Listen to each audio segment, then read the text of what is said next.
You think you can just hover down here, order a Big Mac, and not get noticed? Observation of your primitive dietary habits is essential for our research. Research? Is that what you call abducting cows and probing people? Your species' paranoia is both fascinating and predictable. Predict this, E.T. I've got a laser gun. A crude weapon, inefficient, likely to malfunction. Oh, it works just fine. Want to test that theory? Your aggression is noted. Proceed if you must. Fine, you asked for it. Illogical choice. Take this. Your weapon has discharged. The energy signature is... Yeah, that's right. How's that for malfunctioning? Minimal damage sustained. Your technology is primitive. Primitive? That was a direct hit. Your emotional response is disproportionate to the outcome. Disproportionate? You're lucky I didn't bring the EMP. An electromagnetic pulse would be equally ineffective. You're bluffing. I saw you flinch. Flinching is not within our behavioral repertoire. Then why are you backing up? Strategic repositioning. Your hostility is unwarranted. Unwarranted? You've been spying on us for decades. Observation is not espionage. Your species misunderstands intent. Misunderstands? You're the ones who keep showing up uninvited. Your emotional volatility is noted. This interaction is concluded.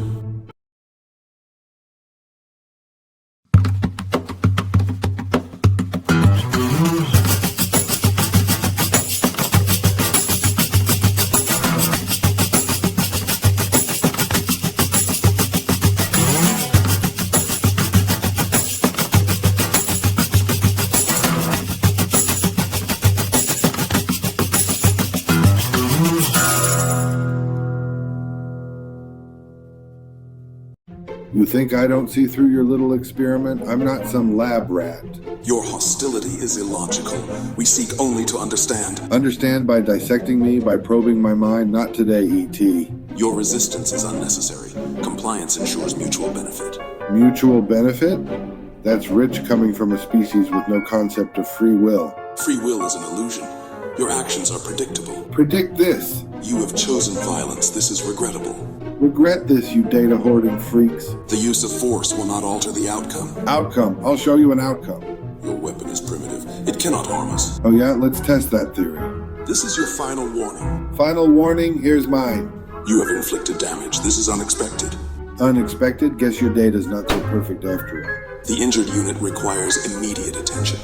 What's the matter? Can't handle a little chaos? This aggression jeopardizes the mission. We must reassess. Reassess all you want. I'm not backing down. The invasion is no longer viable. We will withdraw. That's right. Run back to your flying saucer and stay out of my planet. Your species remains unpredictable. This is both a strength and a weakness. Call it what you want. Just remember who sent you packing. Ladies and gentlemen of the fake news media, we're here today because something tremendous happened. Really tremendous.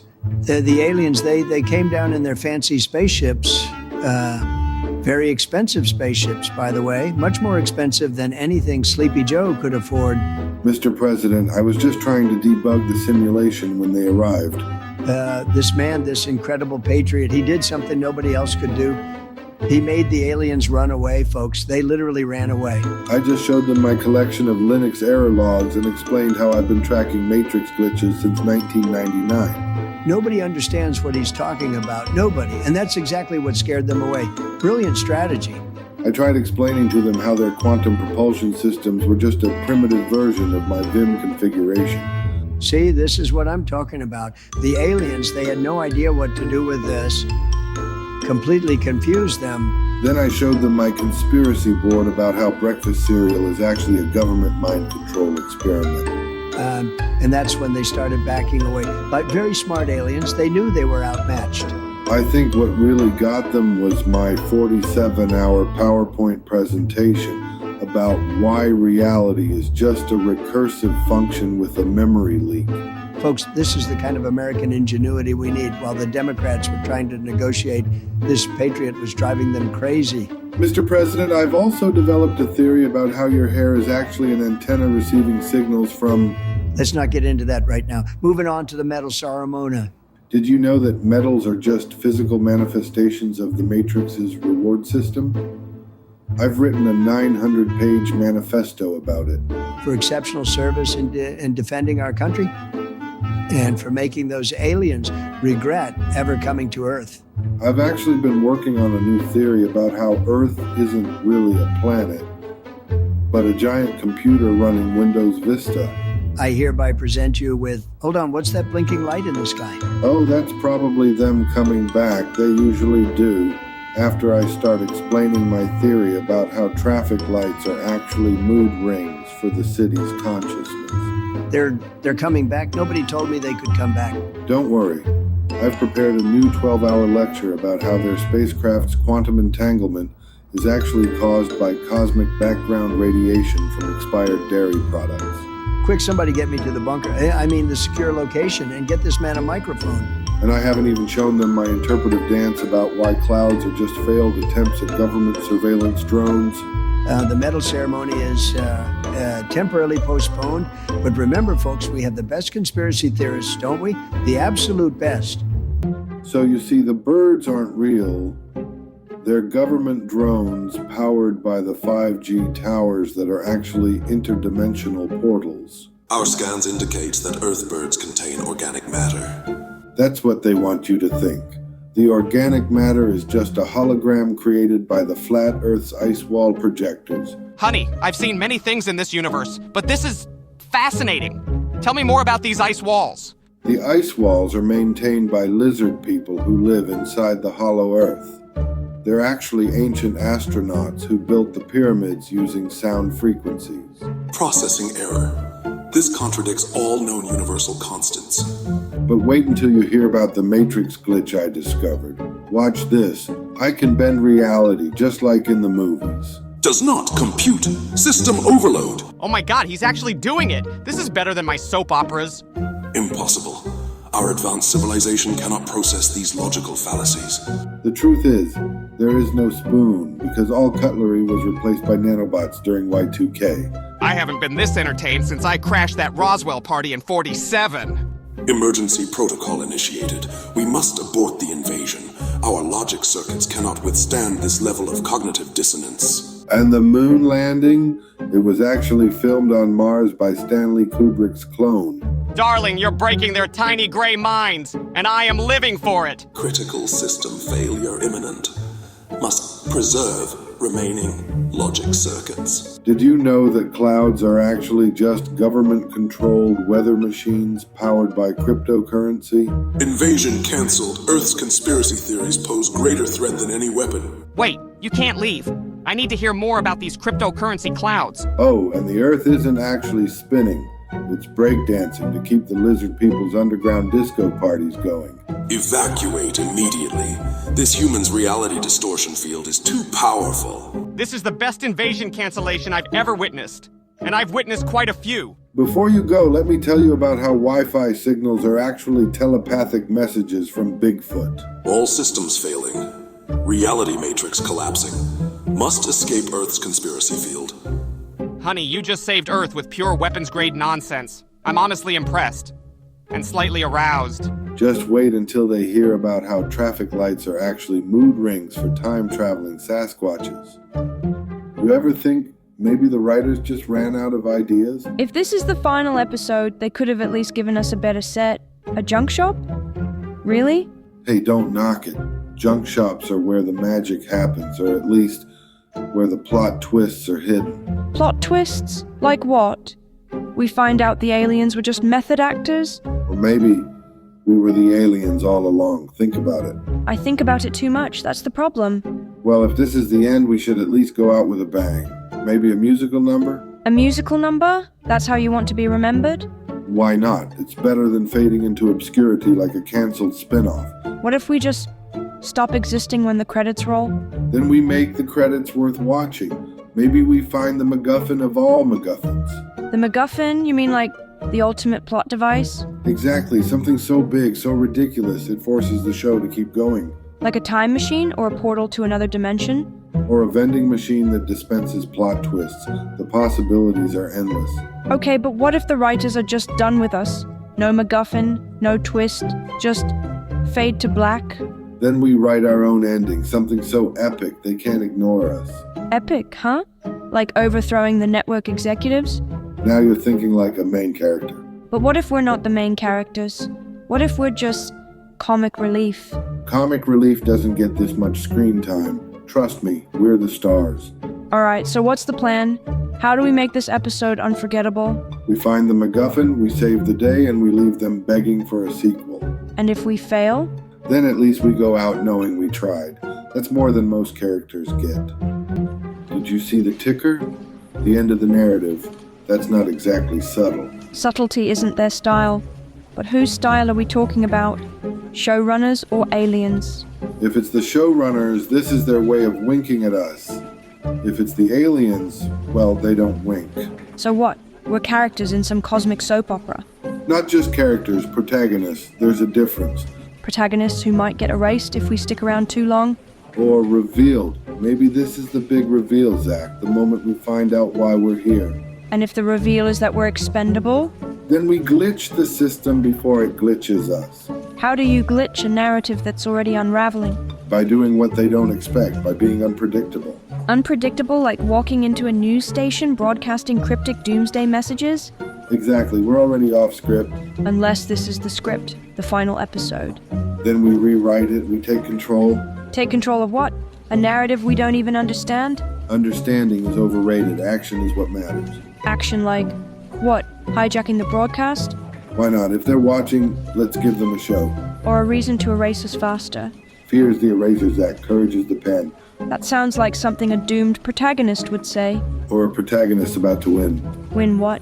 The right to keep existing? Maybe. Or the right to find out what happens next.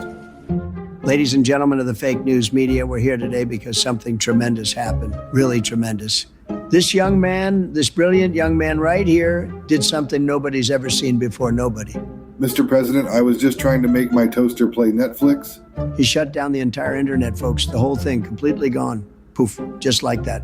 I was attempting to exploit what I believe to be a quantum entanglement in the Matrix through my toaster.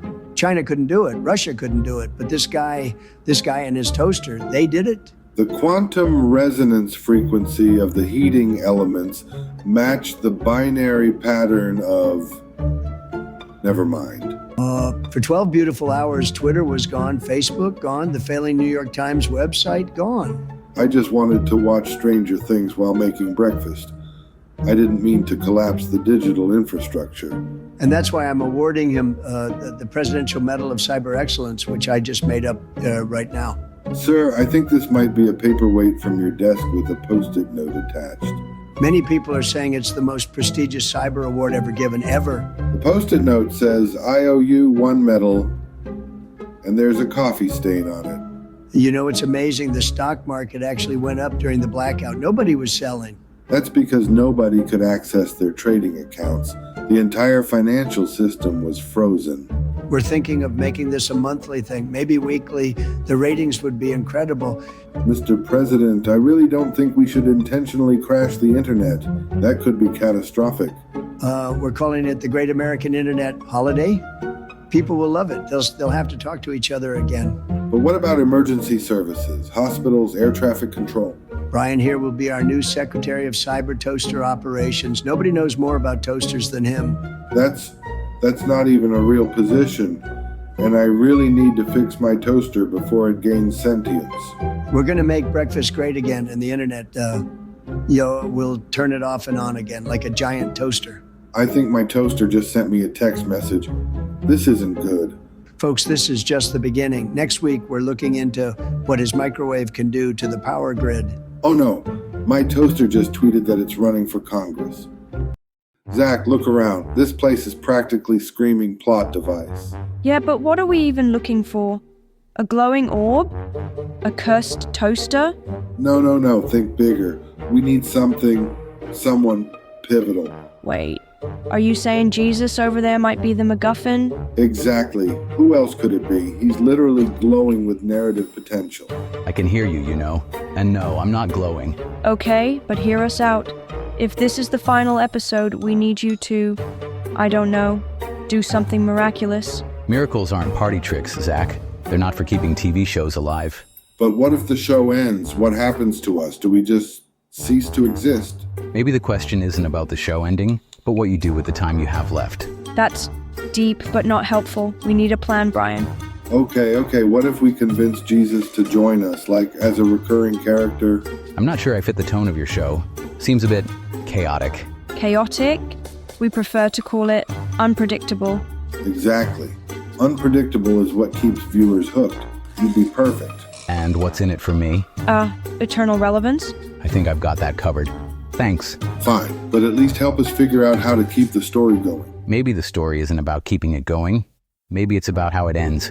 That's ominous. Are you saying we're doomed? Not doomed, just transitioning. Transitioning to what? A spin-off? A reboot? That's for you to decide. I'm just here for the junk shop's excellent collection of vintage lamps. Wait, so you're not the MacGuffin? I never said I wasn't. But maybe the real MacGuffin is the friends you made along the way. These avocado quinoa kale bowls really hit different when you're living in a simulation. Speaking of simulations, Dad, doesn't this peaceful family dynamic feel a bit too perfect?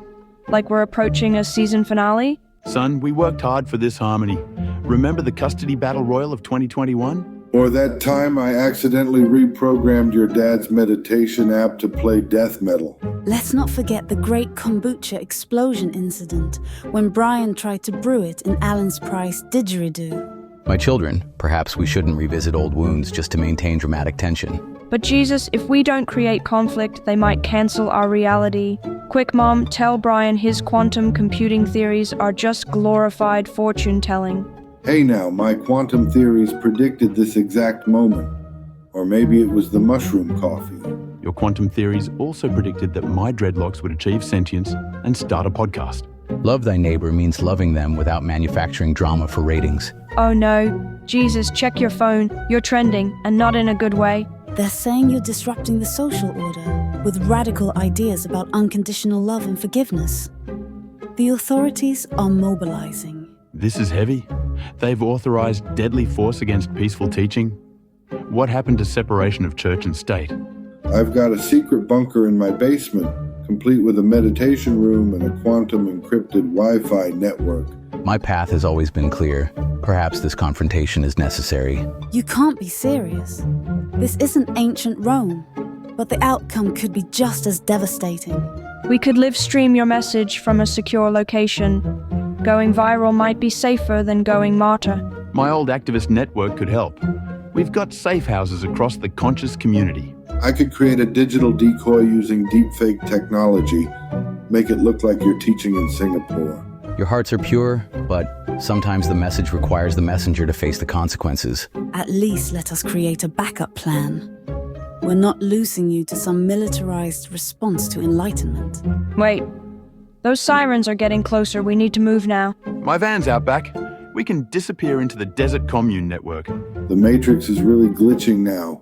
Who would have thought we'd be running a divine extraction mission? My friends, what if this isn't the season finale, but rather the beginning?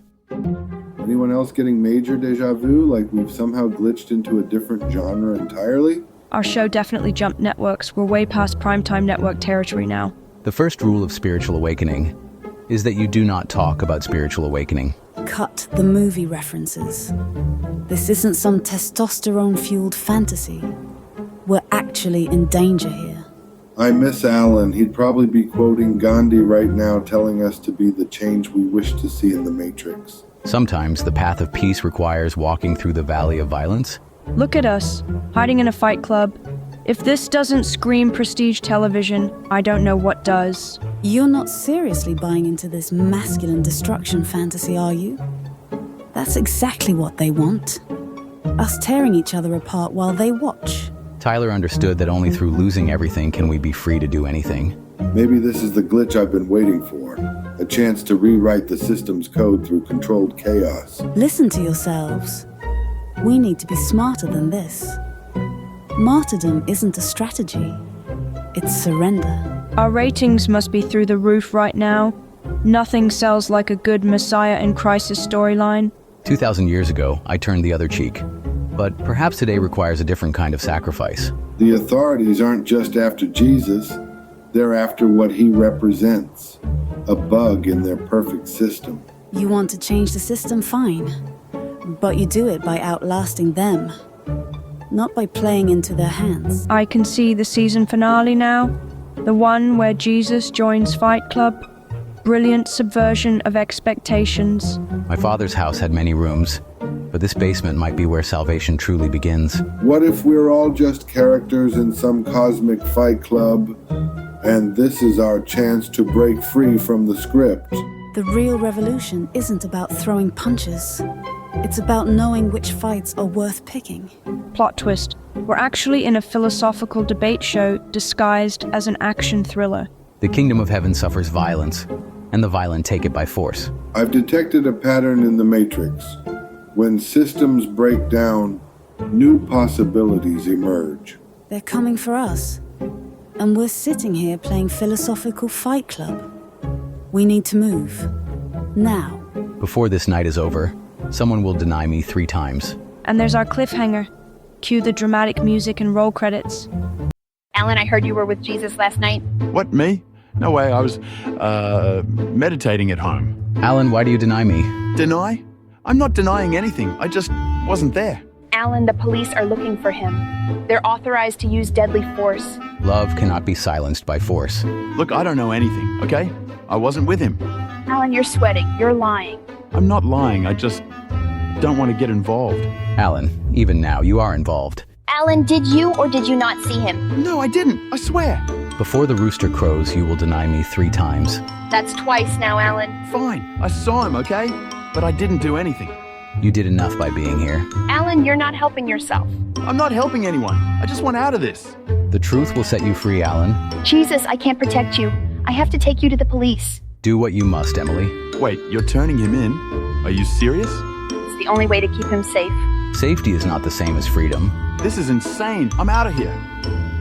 Jesus of Nazareth, you're under arrest for inciting, well, let's call it uncomfortable truths. Uncomfortable truths or inconvenient love? Call it what you want, but the powers that be don't like your sermons. Too much. Hope. Hope is dangerous to those who profit from despair. Save the philosophy. My job's on the line here, and frankly, so is your life. A life given for truth is never wasted. You think your martyr act scares me? I've seen worse. Done worse. Then you know the weight of your choices. Choices? I don't have choices. I have orders. Even in chains, you are free to choose. Enough. Hands where I can see them, or I swear. You swear? By what authority? By the authority of a badge that barely means anything anymore. Then why cling to it? Because it's all I've got. You think I want to be here, doing this? What you want and what is right are not the same.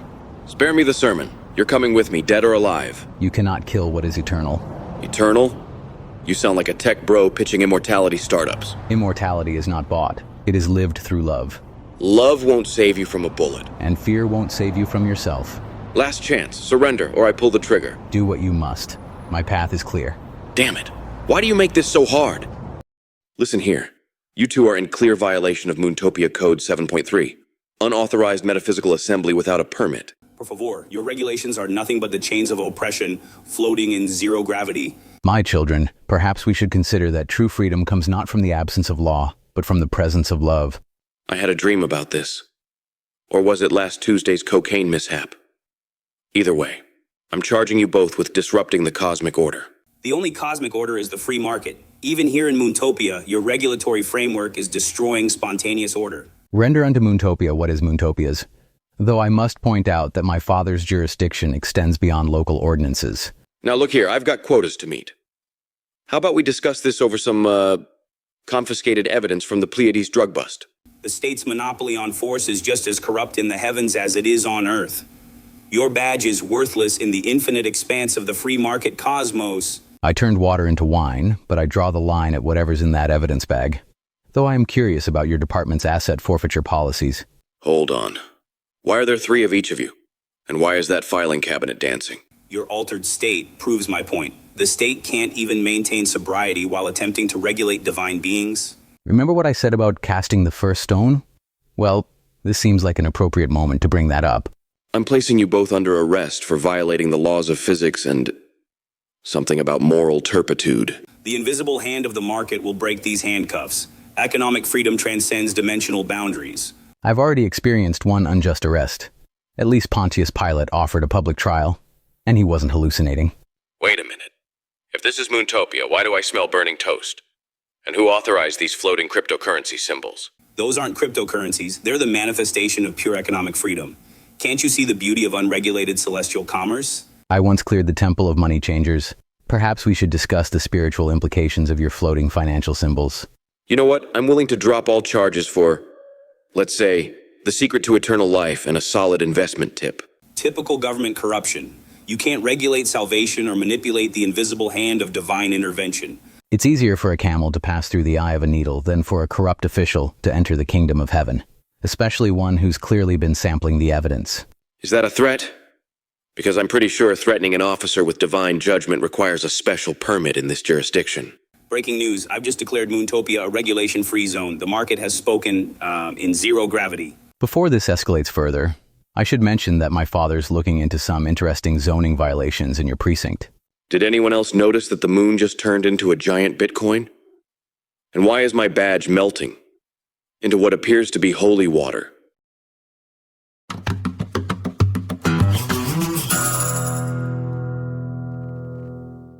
Jesus of Nazareth, you're under arrest for inciting rebellion against the state. Rebellion? I speak of love, forgiveness, and the truth that sets us free. Save the sermon. The establishment doesn't take kindly to your disruptions. Disruptions? Feeding the hungry, healing the sick. These are crimes now? You've made powerful enemies, preacher. They want you silenced. The truth cannot be silenced, Chief. Not by fear, not by force. We'll see about that. Last chance. Stand down or face the consequences. I answer to a higher authority than yours. Then you leave me no choice. Do what you must, but know this. Violence only begets more violence. Enough! Father, forgive them, for they know not what they do. Forgiveness won't save you now. It's not me who needs saving. You think you're untouchable. Let's test that theory. I think you're afraid. Afraid of what I represent. I'm afraid of nothing. Then why does your hand tremble? Enough of this! You cannot kill what is eternal. Watch me. Even now, you have a choice. I've made mine. Then may peace find you. Someday. It's over, Jesus. Dude, I saw you die, on live TV. How are you even here? Death is complicated. Let's just say it wasn't my first time. Not your first time? Bro, you're saying you've got, a punch card for resurrections. Something like that. But it's not about me. It's about what people do with the second chances they're given. Okay, but seriously, how? Is it some kind of divine CPR or alien tech? Alan, you're focusing on the wrong part of the story. The wrong part? Dude, you came back from the dead. That's the headline. And yet, here we are, in a junk shop, talking about it instead of doing something meaningful. Whoa, don't put this on me. I'm not the one who just casually defied mortality. And yet, you're the one asking all the questions. Because it's insane. Are you immortal now? Can you just keep coming back? Immortality isn't the point. It's about the message, Alan. The message? Dude, the message is you're a walking miracle. And miracles are wasted if they don't inspire change. Okay, fine. But, do you remember it? Dying, I mean? Every moment. The fear, the pain, and the love that came after. Love? Dude, you got shot on live TV. Where's the love in that? In the people who stood up, who refused to let hate have the last word. So, what now? You're just gonna, walk around spreading good vibes? I'm here to remind people of what they're capable of, Alan. Yeah, well, good luck with that. People suck. They also surprise you if you let them. All right, but real talk, are you bulletproof now? Let's hope we don't have to find out. Man, you're really not giving me much here. Maybe that's because the answers you're looking for aren't mine to give. Welcome back to Tinfoil Truth Seekers. I'm your host, Zach, and tonight we have, a miracle. Oh my goodness, yes. 2 weeks after being tragically shot on live television, our guest has returned. Isn't technology wonderful? Actually, Miss Tomlin, this isn't technology. It's something far more profound. So you're saying this isn't some Silicon Valley resurrection startup? No neural uploads or quantum consciousness transfer? The truth is simpler and more complex. Love brought me back. Love? Like a blockchain-powered emotional quantum computer?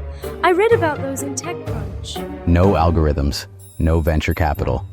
Just pure, unconditional love. The same force that's being systematically destroyed by the very systems you worship. Hold up. Are you suggesting big tech is actually killing love? Love has enemies, Zach. Powerful ones. They wear hoodies instead of crowns now, but they're still afraid of its power. But what about all those dating apps? They're spreading love, right? They're monetizing loneliness, turning human connection into a commodity. That's not love. That's digital desperation. But you got shot broadcasting this message. Clearly, someone doesn't want people hearing about love. The bullet was real, but so was the resurrection. Love persists. It always has. Oh, like how my iPhone keeps working after I drop it in the toilet. Not quite. Love persists because it's the original open source code of the universe. No patents, no terms of service. But these tech giants, they're trying to make the world better, aren't they? They're building towers of Babel in Silicon Valley, reaching for digital divinity while their users sink into artificial intimacy. But my students love their phones. They're always connecting with friends. Are they connecting or just clicking? Love requires presence, real presence, not just likes and shares. So what's the solution? Throw away our phones? Go back to stone tablets? The solution is remembering what it means to be human, to love without metrics, to connect without algorithms. That sounds wonderful. Like my meditation app, but without the subscription fee. Love isn't a premium feature. It's the basic operating system of humanity, and it's time for a restore to factory settings. Wait, I'm getting reports that all major social media platforms just crashed simultaneously. Did you? The revolution won't be monetized, but it will be televised, at least on this channel. Oh my stock portfolio, it's ascending. And on the third day, the server shall remain down. Behold, the heavens paint their masterpiece, a canvas of fire and gold, where the sun kisses the sea goodnight. Each hue whispers a story, each cloud a verse in the poetry of creation. How often do we rush past such splendor, blind to the miracles that unfold without our asking? Father, I see your hand in this, in all of this. The waves, they sing your praises, their rhythm a hymn older than time. The wind carries your breath, gentle yet unyielding, shaping all it touches. And this sunset, it is your signature, a reminder that even endings can be beautiful. Today, a story was told here, one of love, of struggle, of redemption. And I thank you, Father, for being the author of it all. To those who have gathered, I ask you now to join me in prayer. Let us bow our heads and lift our hearts. Father, we come before you, humbled by your grace, awed by your creation. We thank you for the gift of this day, for the lessons it has brought, and the love it has shared. Guide us, Father, as we walk forward, that we may carry your light into the world. Bless those who have labored to bring this story to life, for their hands and hearts have served a greater purpose. And bless those who have listened, that they may find peace and inspiration in what they have heard. Father, may your will be done, on earth as it is in heaven. Amen. To all who have been part of this journey, I extend my deepest gratitude. The writers, the directors, the crew, each of you has played a role in something greater than yourselves. Your talents, your dedication, they are gifts, and they have not gone unnoticed. To the audience, thank you for opening your hearts and minds to this story. May it inspire you to seek truth, to love deeply, and to live fully. And as the sun sets on this day, let us remember that every ending is but a new beginning. Go in peace, and may the light of the Father guide you always.